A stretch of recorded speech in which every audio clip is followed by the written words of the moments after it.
What if I told you that someone, right now, might be quietly tracking your movements, watching where you go, what you post, who you meet, and you wouldn't even know until it was too late? Stalking is one of those words we often throw around casually.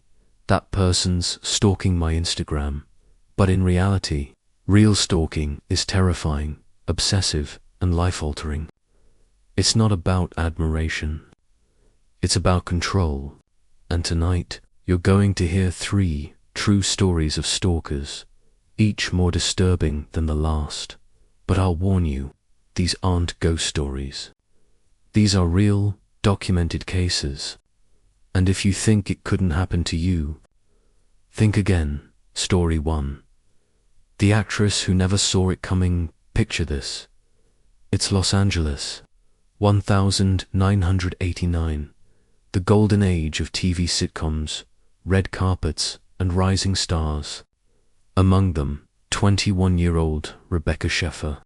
Young, talented, with a future so bright, people compared her to Hollywood legends in the making. But behind the glitter of fame, someone else was watching. A man named Robert John Bardo. At first his attention looked like harmless fandom. Letters sent to the studio. Autographs requested. Millions of fans did the same. What's the harm, right? But here's the difference. Rebecca's fan mail went in a drawer.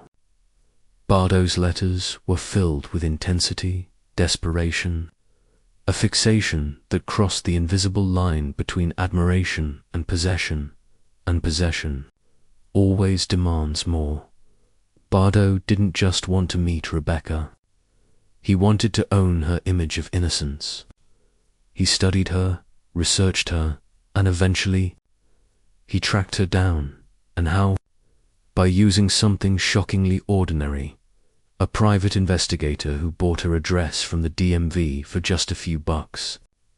Privacy laws were so loose back then that your home address could be handed over like candy. Now pause and think. How much personal information about you is floating out there?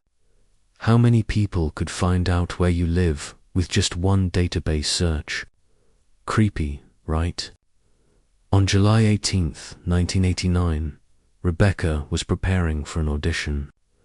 Normal morning, nothing unusual. Then came the knock on the door.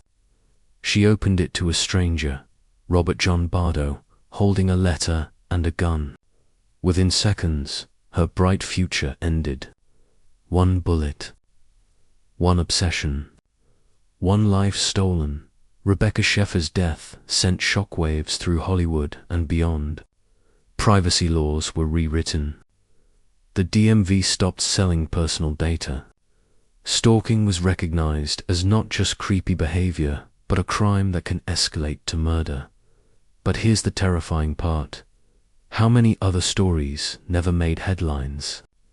How many obsessions stopped just short of pulling the trigger? Story 2. When obsession turned into an assassination attempt. Fast forward to 1981. Another actress. Another obsession. This time, her name was Jodie Foster. At just 18 years old, Foster had become a star. Intelligent, private, talented. But for one man, John Hinckley Jr., she wasn't just a star. She was the center of his universe. Hinckley had watched her in Taxi Driver, a film where her character is saved by a man willing to commit violence. And in his twisted logic, Hinckley convinced himself that if he staged a dramatic act, Foster would notice him, maybe even love him. Does that sound insane? It is. But obsession has its own logic. Hinckley wrote letters. He called her dorm room at Yale. He hung around campus like a ghost she couldn't get rid of. But the world didn't really pay attention. After all, celebrities deal with crazy fans all the time, right?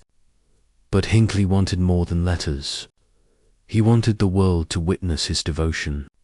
So, on March 30th, 1981, he pulled out a revolver and fired 6 shots at President Ronald Reagan outside a Washington, D.C. hotel just to impress Jodie Foster. Think about that. An 18-year-old actress became the reason for a presidential assassination attempt. Luckily, Reagan survived, though he was seriously injured. But the message was clear. Stalkers don't always stay in the shadows. Sometimes they want the biggest stage of all. And here's the haunting question. What could anyone have done to stop this? Hinckley wasn't just a danger to Jodie. He became a danger to an entire nation. This is why experts warn that stalkers don't see no as rejection. They see it as a challenge. And when reality doesn't bend to their fantasy, they escalate. Story 3. The stranger in the walls now. Let's move away from celebrities. Because you don't need to be famous to attract a stalker. Sometimes it's the person who notices you at the grocery store. Sometimes it's a classmate. Sometimes it's a total stranger who slips into your world unnoticed. Imagine this. You come home from work, toss your bag on the couch, put the kettle on. Everything feels normal. But what if I told you you're not alone? This happened to a woman in Japan in 2008. She noticed something strange. Food missing from her fridge. Small things moved around, but no signs of forced entry. She thought she was imagining it. Maybe she forgot she ate that yogurt. Maybe she misplaced the TV remote. But the truth, someone was living inside her house. Police set up hidden cameras, and what they discovered was the stuff of nightmares. A homeless man had been secretly living in her closet for almost a year. He crept out at night, ate her food, used her shower, and even watched her while she slept. Now pause for a second. Would you have noticed? Would you have brushed it off as forgetfulness, like she did?